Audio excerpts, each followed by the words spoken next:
Bueno, hermanos, pues en esta mañana vamos a continuar con nuestros estudios del Evangelio de Juan, así que acompañadme al capítulo 1 de Juan y en el texto que vamos a estar estudiando hoy, pues este texto tiene una conexión muy directa con el estudio que estuvimos viendo la semana pasada, que nuestro hermano José Vera estuvo dando aquí la semana pasada. Y no tiene una conexión obvia, o sea, no simplemente por la conexión obvia de que son los versículos sucesivos, que es simplemente pues, lo que sigue, sino porque cuando Juan escribe su Evangelio, en esta sección, desde el versículo 19 hasta la primera parte del capítulo 2, él quiere estructurar este texto en tres, por así decirlo, en tres partes, que se basan en tres conversaciones con tres grupos de personas. La semana pasada, como hemos estado diciendo, la semana pasada estuvimos viendo cómo Juan el Bautista se enfrenta a una delegación de fariseos que iban a preguntarle, iban a hacerle ciertas preguntas y en concreto hoy vamos a ver las otras dos situaciones que están aquí estructuradas, donde vamos a ver primero que Juan el Bautista también habla con unas multitudes y luego que Juan el Bautista habla con sus propios discípulos. Así que cuando nos acercamos a cualquier texto de la palabra de Dios es muy importante que sepamos y recordemos cuál es el objetivo de la persona que él escribió esto. Y sabemos que él estructuró y escribió de tal forma para demostrar que Jesús era realmente el Mesías que había de venir, que Jesús era el Hijo de Dios, y para que creamos en él y podamos ser salvos. Él mismo lo dice en Juan 20:31. Dice, ¿por qué el Señor Jesús, por así decirlo, parafraseado en el versículo 30, dice, el Señor Jesús hizo muchas más cosas, pero estas que yo he escrito, estas que aquí he puesto, están escritas para que creáis que Él es el Mesías, el Hijo de Dios, y para que creyendo tengáis vida en su nombre. Así que vimos esa primera conversación la semana pasada, a través de la cual hay una enseñanza. Esta delegación que estuvimos viendo va a preguntarle a Juan el Bautista, Juan, ¿tú quién eres? ¿Y por qué haces lo que haces? Porque si recordáis, Juan estaba haciendo algo que para los judíos era muy extraño. Juan estaba bautizando. Y para los judíos, ellos pensaban que eran el pueblo de Dios y que no tenían necesidad de bautizarse. Así que los judíos no se bautizaban. Simplemente eran aquellos que abrazaban la fe judía, aquellos que eran gentiles y se convertían al judaísmo, entonces ellos sí que estaban siendo bautizados. Pero Juan estaba bautizando a judíos, que estaban aceptando que tenían pecado en su corazón, que estaban aceptando su necesidad de arrepentimiento. Así que esta delegación se presenta ante Juan el Bautista y les dice, bueno, ¿tú quién eres? ¿Por qué haces lo que haces? Y Juan el Bautista, si recordáis, da una serie de respuestas a estas preguntas, pero que principalmente él viene a decir, yo soy aquel que prepara el camino para la inminente llegada del Mesías. Él estaba insistiendo de que ellos debían preparar sus corazones porque el Mesías, aquel a que realmente el pueblo judío estaba esperando, ya iba a venir de forma inminente. Dice el versículo 23, dice, yo soy la voz de uno que clama en el desierto. Enderezad el camino del Señor, como dijo el profeta Isaías. Es decir, Juan el Bautista viene a decirles, mi mensaje es, preparaos porque viene el Mesías. Eso era lo que Juan el Bautista estaba transmitiendo. Y recordáis la frase de preparad el camino del Señor. Esto hace referencia a los caminos antiguos. Los caminos de antes no son como los caminos que tenemos ahora asfaltados, que están todos bien preparados, donde se puede transitar sin problema, sino que estos caminos se podrían asimilar un poco más a los caminos que hay cerca de Campotejar, que están llenos de piedras, que tienes que ir despacio e incluso muchísimo peores que esos caminos. Así que cuando aquí el texto dice que en el Antiguo Testamento Isaías dice que preparad el camino para el Señor, lo que estaban haciendo referencia es a esos caminos que estaban tan mal, que cuando sabían que iba a venir alguien importante tenían que arreglarlos. Y ese era el objetivo de Juan. Juan el Bautista quería preparar el camino para el Mesías, para el Señor, que ya de hecho iba a aparecer de forma inminente. De hecho, hoy vamos a ver esa primera aparición del Señor Jesús en este Evangelio de Juan. Así que ese es el primer mensaje que vimos la semana pasada y hoy vamos a ver, como he dicho, los dos siguientes mensajes a esos grupos de personas, donde primeramente Juan el Bautista va a testificar sobre Jesús hacia las multitudes y luego hacia sus propios discípulos. Versículo 29 del capítulo 1 hasta el versículo 42, vamos a leer.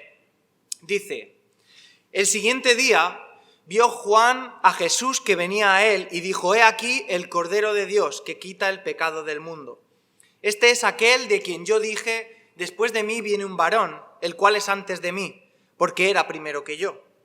Y yo no le conocía, mas para que fuese manifestado a Israel, por esto vine yo bautizando en agua. También dio Juan testimonio diciendo: vi al Espíritu que descendía del cielo como paloma y permaneció sobre él. Y yo no le conocía. Pero el que me envió a bautizar con agua, aquel me dijo: sobre quien veas descender el Espíritu y que permanece sobre él, ese es el que bautiza con el Espíritu Santo. Y yo le vi y he dado testimonio de que este es el Hijo de Dios. El siguiente día otra vez estaba Juan y dos de sus discípulos, y mirando a Jesús que andaba por allí, dijo: he aquí el Cordero de Dios. Le oyeron hablar los dos discípulos y siguieron a Jesús. Y volviéndose Jesús, y viendo que le seguían, les dijo: ¿qué buscáis? Ellos le dijeron: Rabí, que traducido es maestro, ¿dónde moras? Les dijo: venid y ved. Fueron y vieron dónde moraba, y se quedaron con él aquel día, porque era como la hora 10. Andrés, hermano de Simón Pedro, era uno de los que habían oído a Juan y habían seguido a Jesús. Este halló primero a su hermano Simón y le dijo: hemos hallado al Mesías, que traducido es el Cristo, y le trajo a Jesús. Y mirándole Jesús dijo: tú eres Simón, hijo de Jonás, tú serás llamado Cefas, que quiere decir Pedro. Seguramente alguna de las personas que estamos escuchando en esta mañana ha tenido la oportunidad en alguna ocasión de ser llamado a un juicio en calidad de testigo. Yo no he tenido esa oportunidad, nunca he tenido esa situación, pero la verdad es que todos sabemos que los testigos son muy importantes a la hora de aclarar algo que ha sucedido. Su misión es clara: declarar aquello que han visto con sus propios ojos. Su misión se limita a eso. Un testigo simplemente describe lo que sabe y conoce, y nada más. Un testigo será preguntado por lo que ha visto, pero no será preguntado para que él dé su opinión, su juicio o su suposición. Si hemos visto un accidente de tráfico y al final vamos en calidad de testigos a un juicio, no se nos preguntará para que hagamos un juicio de valor de si esa persona estaba conduciendo mejor o peor. Simplemente tendremos que decir lo que hemos visto que ha sucedido, ¿verdad? Y esta palabra testigo, testimonio, es una de las palabras clave del Evangelio de Juan. Esta palabra testimonio o alguna de sus raíces se utiliza entre 35 y 37 veces en función de la versión que estemos estudiando en los evangelios, en el Evangelio de Juan, en los escritos de Juan, mejor dicho, porque se utiliza mucho en el Evangelio de Juan, pero también en Apocalipsis, que es escrito también por Juan. Juan el Bautista va a ser este primer personaje que aparece en el Evangelio de Juan. Si nos damos cuenta, el Evangelio de Juan comienza presentando a Dios y a Jesús, a su deidad, presentando a Jesús como Dios, y luego aparece Juan el Bautista. Y la aparición de Juan el Bautista en el Evangelio de Juan es diferente a la aparición de Juan el Bautista en los demás evangelios. Porque los datos que tenemos de Juan están en los demás evangelios, Nosotros sabemos cómo fue el anuncio de su nacimiento por Lucas, capítulo 1, versículo 5 al 25. También conocemos cómo fue su nacimiento por Lucas, también capítulo 1, del 57 al 66. Conocemos su forma de vestir y su forma de su aspecto físico gracias a Mateo, capítulo 3. Y también sabemos que él bautizaba y lo que hacía en el Jordán por Marcos, capítulo 1. Sin embargo, Juan hace un énfasis diferente. Porque Juan no se enfoca en la persona de Juan el Bautista, sino en el mensaje de Juan el Bautista. Y aquí el Evangelio de Juan lo que va a presentar es cuál es el mensaje de Juan el Bautista, cuál era su trabajo como mensajero, como heraldo, como testigo. Y como hemos dicho, Juan el Bautista decía de sí mismo que él era una voz que clamaba en el desierto. Y tenía un mensaje de qué declarar. Y en esta mañana eso es lo que vamos a ver. Vamos a ver, por así decirlo, en el esquema que vamos a ver, es cuál era el mensaje que declaraba Juan el Bautista. ¿Cuál era su testimonio? ¿De qué era testigo? ¿Qué conocía de primera mano y debía declarar? El primer punto de esta mañana es la declaración del testigo. La declaración del testigo. ¿Cuál era la declaración que Juan el Bautista debía hacer? El versículo 29 al 31 dice así. El siguiente día vio Juan a Jesús que venía a él y dijo: «He aquí el Cordero de Dios que quita el pecado del mundo. Este es aquel de quien yo dije: después de mí viene un varón, el cual es antes de mí, porque era primero que yo. Y yo no le conocía, mas para que fuese manifestado Israel, por eso vine yo bautizando con agua». Hemos comenzado diciendo que estos versículos son una continuación desde lo expuesto en el versículo 19. Y vemos que aquí Juan el Bautista estaba bautizando y enseñando cerca del Jordán. El versículo 28 dice: «Estas cosas sucedieron en Betábara, al otro lado del Jordán, donde Juan estaba bautizando». Y dice el versículo 29 que esto sucede al día siguiente. Dice, al día siguiente de que sucediera esto de la delegación, entonces Juan está en ese lugar enseñando, bautizando, y ve que Jesús va hacia él. Y en ese momento en el cual Jesús se acerca a él, y ante toda esa multitud de personas que seguramente estaban en ese lugar escuchándole cómo enseñaba y él estaba bautizando, entonces él, como el buen y fiel mensajero que era, lo que hace es realizar la declaración más importante y directa ante todas esas personas. Juan el Bautista ve que Jesús se acerca y dice: «He aquí el Cordero de Dios que quita el pecado del mundo». Y este título, el Cordero de Dios, solamente es usado en los escritos de Juan. Principalmente en su carta de Apocalipsis lo utiliza muchas veces, hasta en más de 10 ocasiones. Por ejemplo, en Apocalipsis 7:17 dice: «Porque el Cordero que está en medio del trono los pastoreará y los guiará a fuentes de agua de vida, y Dios enjugará toda lágrima de los ojos de ellos». Apocalipsis 22:3 dice: «Y no habrá más maldición, y el trono de Dios y del Cordero estará en ella, y sus siervos le servirán». Este título de El Cordero de Dios es algo que Juan, sobre todo, va a resaltar. Y el concepto de cordero como animal para sacrificio era algo muy conocido por todos los judíos. Durante toda la historia de Israel, Dios había revelado que el pecado y la separación que tenía el ser humano con Dios solo podía solucionarse por medio de sacrificios de sangre. Esa era la paga del pecado.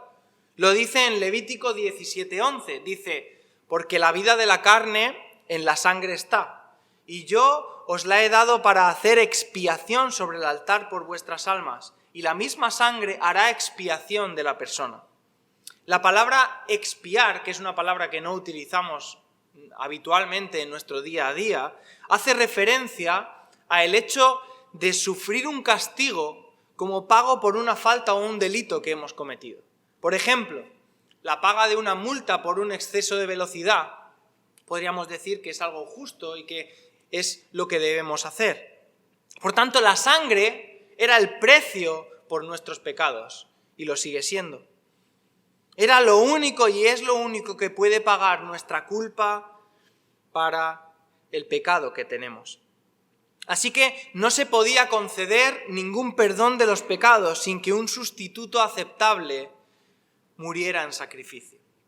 Y ellos conocían esto muy bien. Ellos conocían la historia de Abraham, sabían cómo en esa historia él había confiado que Dios proveería un cordero para ofrecerlo reemplazando a su hijo Isaac. Eso está en Génesis 22.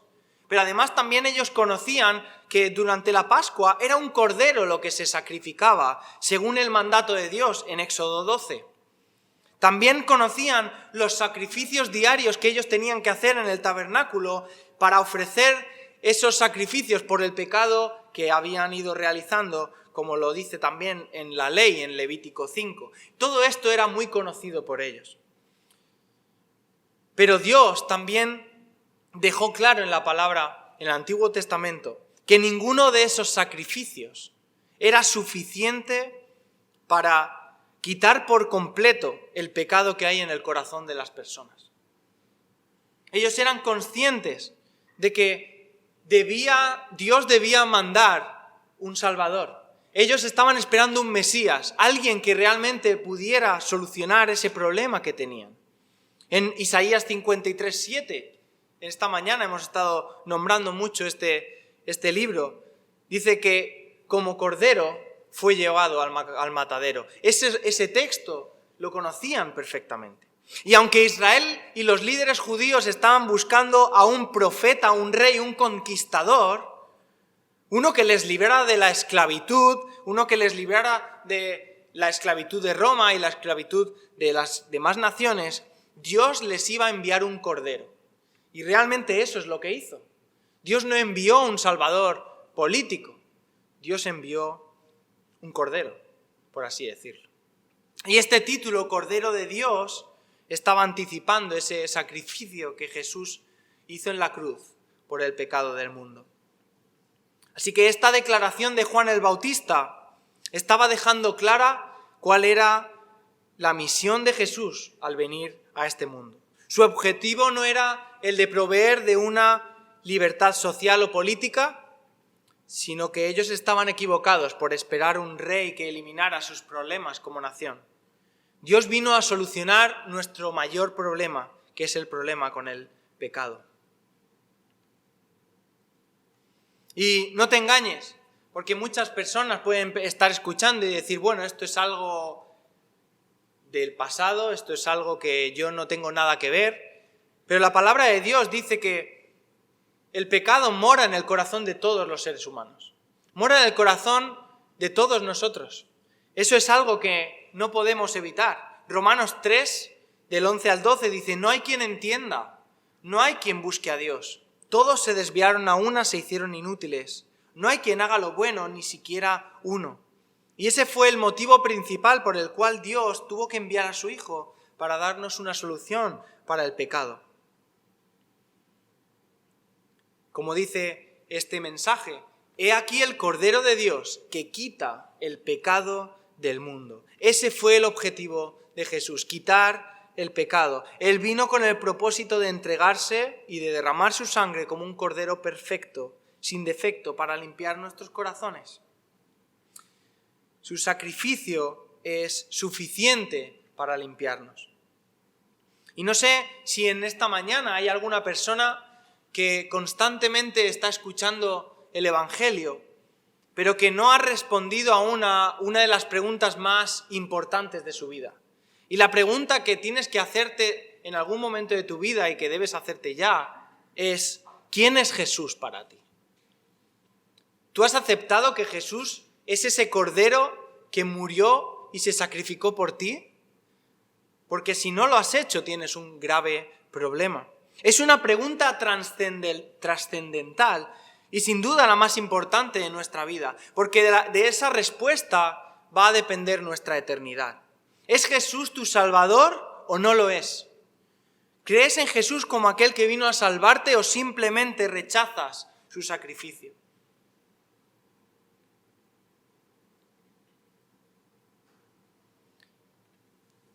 tenemos el problema del pecado. Cada uno de nosotros lo hemos leído en Romanos 3, que no hay justo ni aun uno. Pero si aceptas a Jesús como ese Cordero enviado por Dios para sacrificarse en tu lugar y aceptas ese sacrificio, entonces la palabra de Dios dice que serás salvo.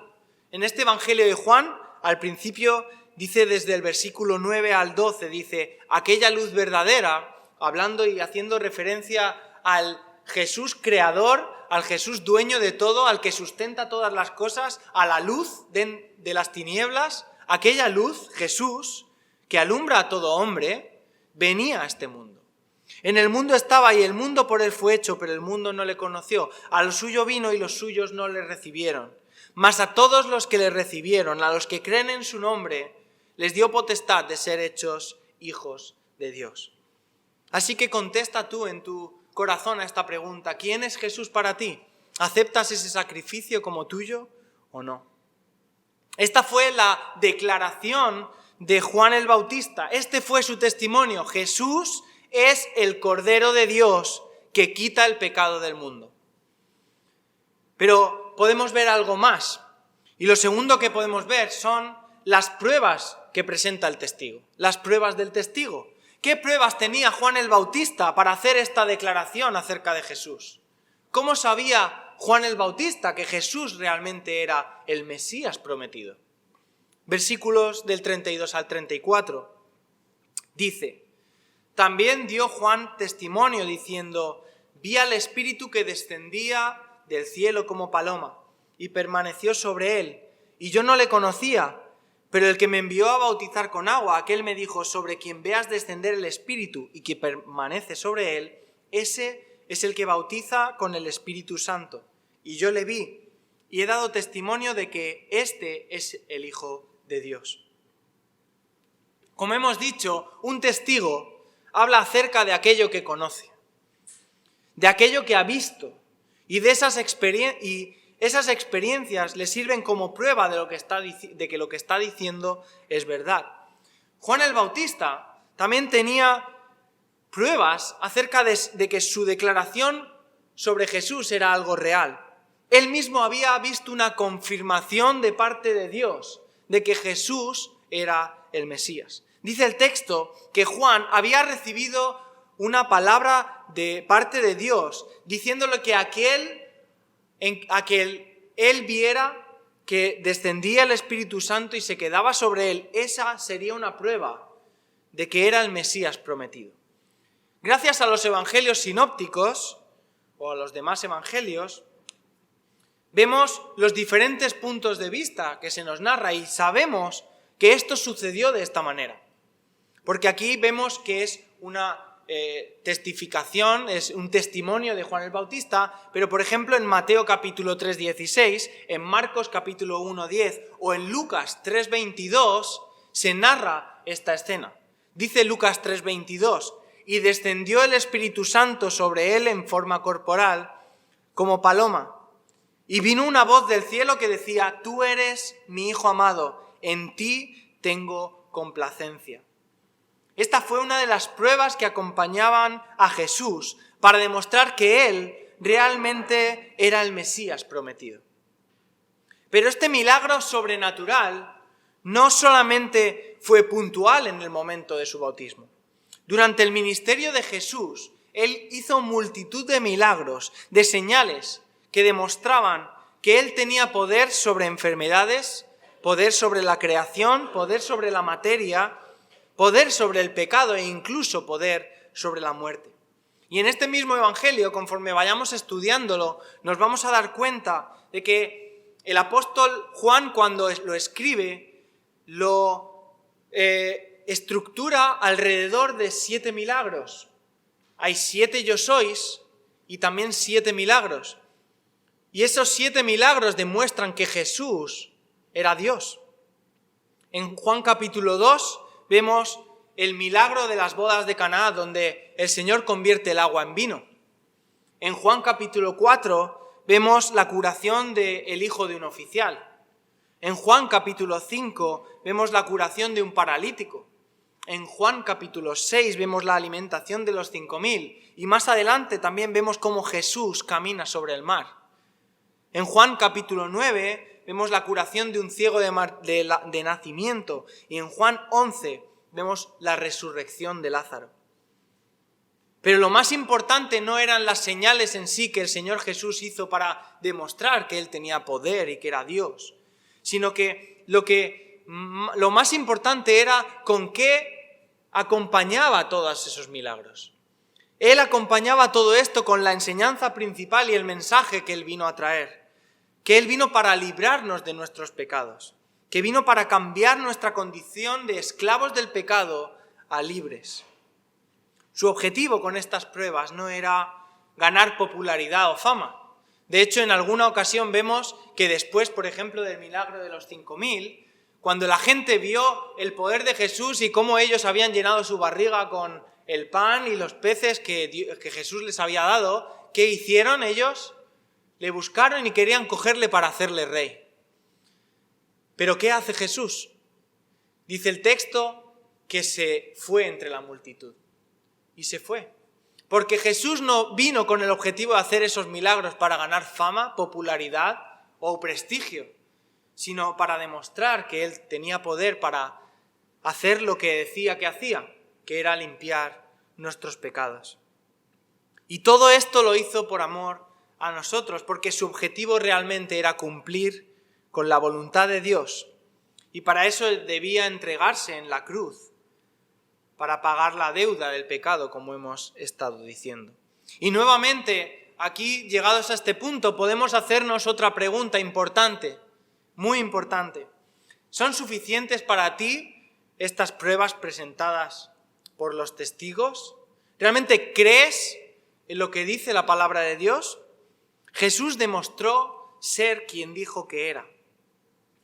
Él ha sido el único capaz de romper la historia de la humanidad.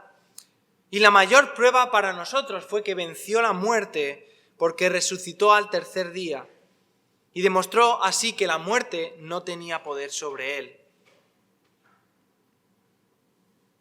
Dice Hebreos capítulo 2, 14, que al igual que los seres humanos están bajo la carne y la sangre, dice Él también participó de lo mismo para destruir por medio de la muerte al que tenía el imperio de la muerte, esto es, al diablo. Esta fue la prueba que Juan el Bautista estaba presentando. No solamente hizo una declaración que Jesús era el Cordero de Dios que quita el pecado del mundo, sino que ahora va a dar una prueba, una confirmación de parte de Dios de que lo que decía era real. Y luego vemos un tercer punto, que es ¿cuál es el papel del testigo llegados a este punto de la historia? ¿Cuál era el papel de Juan una vez que Jesús aparece en escena? ¿Qué ocurre ahora con el mensajero? Versículos 35 al 37, dice así. El siguiente día, y ahora empezamos con el tercer grupo de personas que os he dicho. Primer grupo, la delegación de fariseos. Segundo grupo, lo que acabamos de ver de la multitud. Tercer grupo, sus discípulos. Dice, el día siguiente, otra vez estaba Juan y 2 de sus discípulos. Y mirando a Jesús que andaba por allí, dijo, he aquí el Cordero de Dios. Le oyeron hablar los 2 discípulos y siguieron a Jesús. A partir de este versículo y hasta el versículo 42, que es lo que vamos a ver, comienza una tercera conversación. Sabemos que la popularidad de Juan el Bautista estaba creciendo y ya había una serie de personas que estaban siguiéndole. Vemos que Juan el Bautista tenía discípulos. Había personas que seguían a este hombre por su enseñanza y por lo que hacía. Se habían convertido en seguidores de Juan el Bautista. Pero una vez que Jesús entra en escena y comienza su ministerio, muchos podrían tener la tentación a no ceder a esa posición que habían conseguido.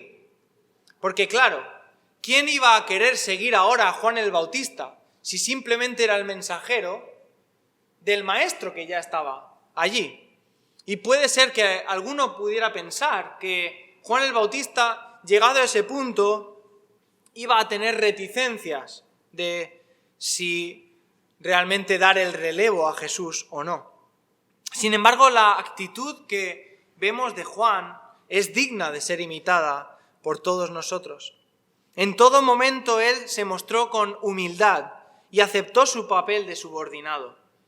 Vemos que a pesar de que Jesús y él eran familia, porque no debemos olvidar que Elizabeth y María eran parientes, no sabemos qué parentela podrían tener, pero en cierto modo podrían ser algo de familia, pero en ningún momento él se tomó una licencia ni quiso alardear de esa posición.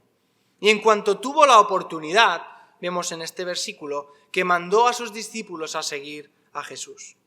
Aun siendo él mayor en edad, porque sabemos que nació antes, algo que en la cultura judía sí que se tenía muy en cuenta, dejó claro que Jesús era mayor que él. Dice el versículo 30, este es aquel de quien yo dije, después de mí viene un varón, el cual es antes de mí, porque era primero que yo. Jesús era antes que Juan, y no se refiere a la edad, sino que se refiere a la naturaleza real de Jesús, que es la del Hijo de Dios, Dios mismo. Él es el creador de todo, todo fue hecho por medio de Él y para Él, como dice Juan 1:1. Él simplemente era el mensajero, y su papel debía ser secundario. Todo lo que había hecho y todo lo que iba a hacer tenía el objetivo de preparar el camino para que Jesús fuera manifestado. Así que no dudó ni un momento en decirle a sus discípulos que le siguieran a él. ¿Sabéis algo? Y es muy curioso. Después de esta escena con los dos discípulos de Juan el Bautista desaparece del Evangelio de Juan. Se hace una referencia a él en el capítulo 3, pero el evangelista pasa con la cámara de seguir a Juan en este capítulo 1 y ver cuál fue el testimonio, cuál fue la declaración, qué es lo que había visto, y pasa al personaje principal. Pasa a narrarnos cuál fue el ministerio de Jesús en la tierra. Como Juan mismo dice, Juan el Bautista mismo dice en una ocasión a sus discípulos, dice, es necesario que Él crezca, pero que yo mengüe. Y estos son los tres aspectos que podemos ver acerca del testimonio de Juan. Vemos cuál fue su declaración, hemos visto que tenía pruebas y también que él aceptó con sumisión, con humildad, su papel secundario. Él no era el protagonista. Pero, ¿cómo respondieron las personas ante esta realidad? ¿Cómo respondieron las personas que estaban escuchando este testimonio, este mensaje de Juan? Juan estaba declarando que Jesús era el Mesías prometido, aquel que él estaba constantemente anunciando al pueblo judío, que el pueblo judío estaba esperando, de hecho. Y las personas que estaban siguiendo a Juan, escuchando constantemente su mensaje y su predicación, ¿cómo respondieron ante la realidad? Porque muchas veces nos ocurre que decimos que cuando llegue el momento vamos a hacer algo, pero llega ese momento y nos damos cuenta de que simplemente era una excusa para alargar algo que no estamos dispuestos a hacer. Sí, ya cuando llegue esta fecha, lo hago. Y luego esa fecha llega y lo seguimos posponiendo. Y cuando viene esa segunda fecha que hemos pospuesto, llega otra vez esa fecha porque el tiempo al final no para, pero no estamos dispuestos a hacerlo. Y esto es lo último que podemos ver en esta mañana en este texto, y es la respuesta ante la evidencia. ¿Cuál fue la respuesta que tuvieron los discípulos de Juan el Bautista ante la llegada de Jesús? Versículos 38 al 42 dicen, y volviéndose Jesús y viendo que le seguían, les dijo, ¿qué buscáis? Ellos le dijeron, Rabí, que traducido es maestro, ¿dónde moras?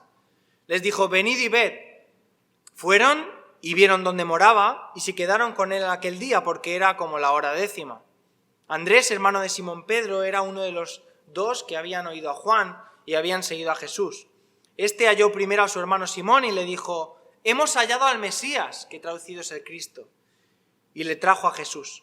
Y mirándole Jesús dijo, tú eres Simón, hijo de Jonás, tú serás llamado Cefas, que quiere decir Pedro. En estos 4 versículos que acabamos de leer, podemos aprender muchas cosas interesantes acerca del corazón de los discípulos y también del amor de Dios. Vemos estas 2 personas que eran seguidores de Juan el Bautista. Estas 2 personas eran Andrés, que es el hermano del apóstol Pedro, y Juan, el mismo autor de este evangelio. De hecho, es interesante saber que el evangelista, Juan, no se nombra a sí mismo en su evangelio en ninguna ocasión. Vemos que aquí está diciendo el texto que había 2 personas que seguían a Juan el Bautista, pero solamente nos dice una. Él dice, había 2 discípulos, uno de ellos era Andrés, y sigue la historia. ¿Cuál era el segundo? Juan, el que escribe esto. Y por eso sabemos muchos detalles que luego va a darnos, por ejemplo lo de la hora, de otra forma quizá no lo podríamos saber. Así que Andrés, hermano del apóstol Pedro, y Juan eran esos seguidores de Juan el Bautista que siguen a Jesús. Y el hecho de que veamos que eran seguidores de Juan el Bautista nos hace ver que en su corazón ellos estaban buscando al Señor. Ellos estaban convencidos de que tenían pecado en sus corazones. Ellos estaban buscando el perdón y la justificación del Mesías. Y ya conocemos cuál era el mensaje de Juan. Sin embargo, es muy interesante que veamos que el texto dice que cuando el Señor vio que le seguían, Él les hace una pregunta. Y es muy interesante que sepamos una cosa. Estas son las primeras palabras de Jesús en el Evangelio de Juan. Y eso siempre es interesante. ¿Qué es lo primero que dice Juan acerca de Jesús? ¿Cuáles son las primeras palabras que salen de su boca?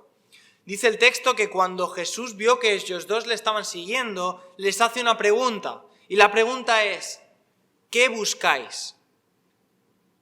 Y esta es una pregunta interesante, muy profunda, porque no le está preguntando ¿a quién buscáis? ¿Buscáis al Mesías? Yo soy. No, está preguntando ¿qué buscáis? El Señor sabía perfectamente cuáles eran las intenciones del corazón de estas 2 personas. Él sabía cuáles eran sus inquietudes, pero quiere que ellos mismos consideren cuáles son los motivos que le movían a seguirle. ¿Qué estáis buscando? Jesús quiere que se paren, que reflexionen acerca de cuáles son los anhelos de su corazón, sus motivaciones en su corazón para seguir a Jesús.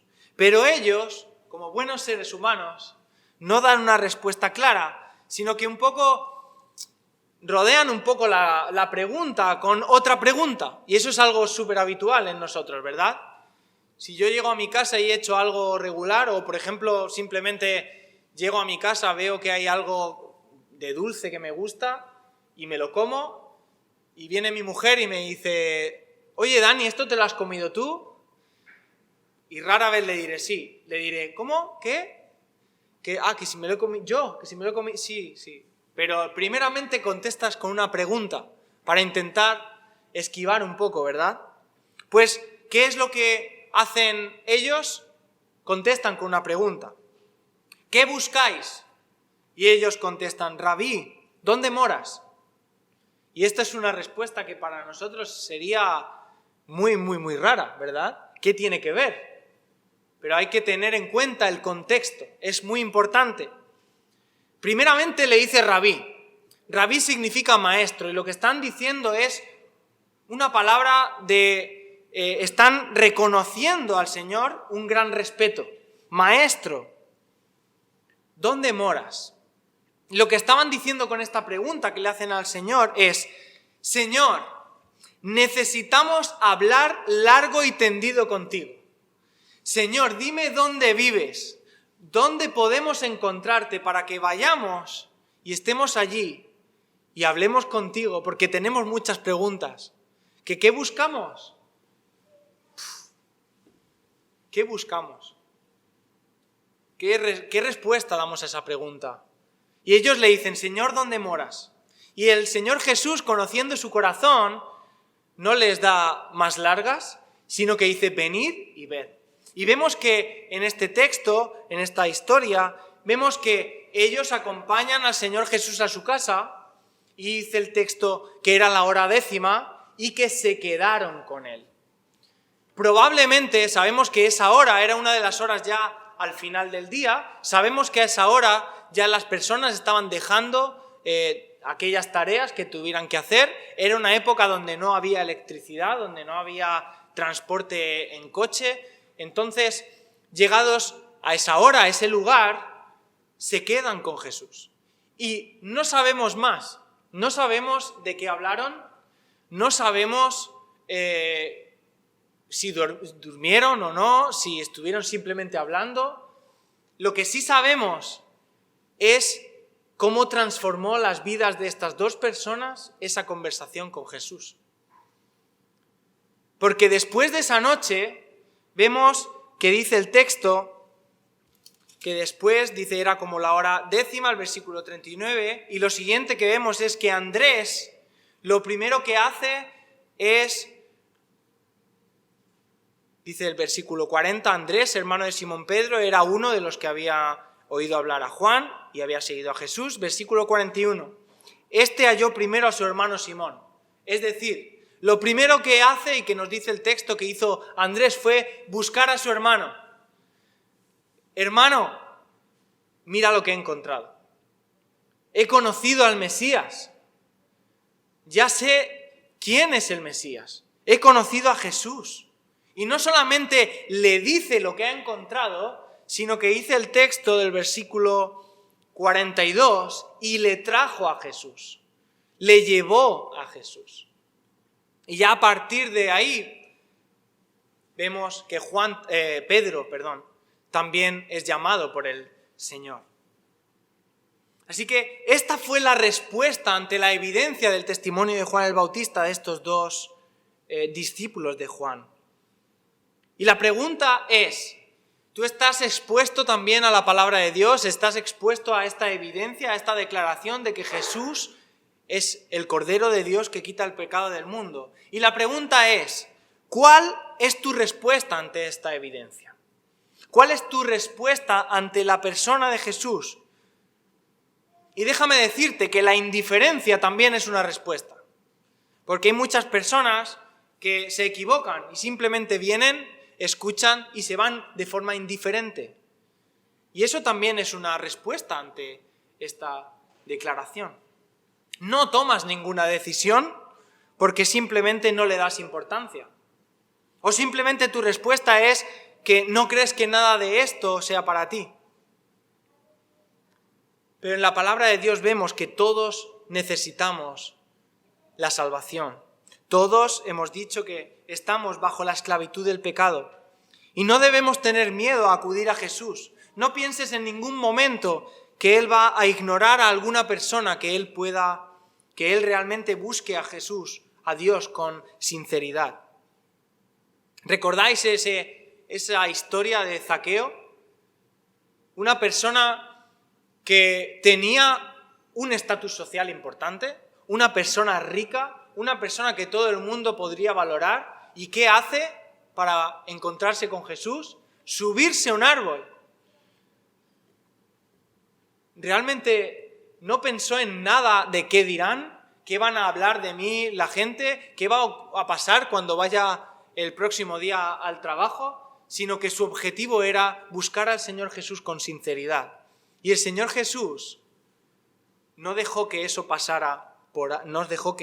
pasara sin recompensa, porque Él realmente dijo, voy a ir a tu casa. Él realmente aprecia y sabe cuando alguien le busca de corazón. Dice Lucas 11:10, porque todo aquel que pide recibe, el que busca halla, y al que llama se le abrirá. Así que esta es mi oración en esta mañana para todos los que estamos escuchando, que cada uno de nosotros podamos responder de esta forma sincera, anhelando que Él sea el Señor de nuestra vida, aceptando su sacrificio como ese cordero que quita el pecado del mundo. Y este es el mensaje de Juan el Bautista. Esta era su declaración, la declaración de que Jesús es el Cordero de Dios. Eran las pruebas que presentó, que Jesús fue confirmado por Dios mismo. Ese era su papel, que era un mero mensajero. Y también vemos cuál era la respuesta ante la evidencia de que Jesús es Dios, y es seguirle a Él como nuestro Señor y Salvador. Así que vamos a orar en esta mañana y que el Señor pueda hacer que esta palabra pueda tocar nuestros corazones, que Él pueda realmente hablarnos y que si hay alguna persona que aún no le conoce, que pueda entregarse a Él. Señor y Padre, te damos gracias por tu palabra, gracias porque en ella encontramos todo lo que necesitamos y te damos gracias por el testimonio de Juan el Bautista, Señor. De él aprendemos realmente muchas verdades importantes acerca de ti, Señor. Gracias, Padre, por dejarnos tu palabra y para que podamos conocer todo acerca de ti, Padre. Y te pedimos que en esta mañana tú puedas hacer que todo esto realmente tenga sentido para nuestro contexto, para nuestro día a día, para nuestra personalidad, nuestra situación, Señor. Que tú puedas hablarnos a cada uno de nosotros, que nos demos cuenta que tú eres el mismo ayer, hoy y por los siglos, Señor, que tú sigues siendo ese Cordero de Dios, que vino al mundo para salvarnos, que quitas el pecado, Señor. Te rogamos que tú puedas tocar el corazón de todas aquellas personas que puedan estar escuchando y que no te conocen, Señor. Te rogamos, Señor, que tú puedas ser el Salvador de todos los que estamos escuchando, Padre. Que tú toques nuestros corazones y que nos ayudes también a vivir vidas que demuestren y que puedan dar testimonio de esa realidad tan grande, Padre. Y es que conocemos al Creador como nuestro Señor y Salvador, Señor, y eso no podemos callarlo ni podemos ocultarlo, Padre. Te damos gracias por esta bendición, Señor, este privilegio de poder escuchar tu palabra y te pedimos que nos despidas con tu paz y tu bendición. En el nombre de Cristo Jesús. Amén.